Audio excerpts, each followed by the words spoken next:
Nous voici au terme de cette formation courte mais j'espère efficace. Nous allons apprendre maintenant à exporter notre projet final au format WAV ou MP3 suivant les demandes. Alors c'est relativement simple encore une fois.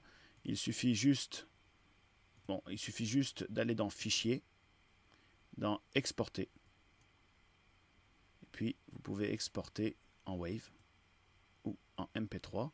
Alors attention, pour exporter en MP3, il faut posséder le plugin Lame qui lui se télécharge sur le site Audacity.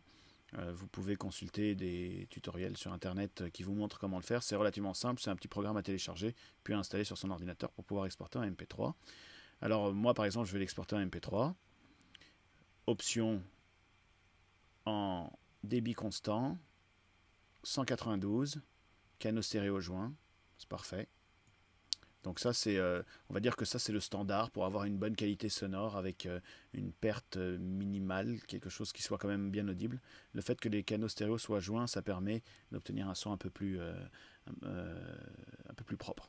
Donc là on fait OK, save. Puis là on peut éditer les métadonnées. Donc là c'est réel radio, je mets titre de la piste nouvelle. On fait OK. Dans le fichier exporté, les pistes vont être mélangées en deux canaux stéréo. Donc au lieu d'avoir deux pistes différentes, etc., on n'aura qu'une seule piste, comme on a vu tout à l'heure quand on a fait la masterisation. Puis on fait OK.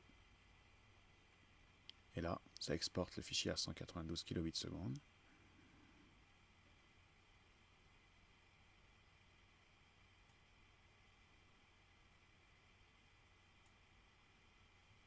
Le fichier est là. Et techniquement, il a fini d'être exporté. On écoute ce que ça donne.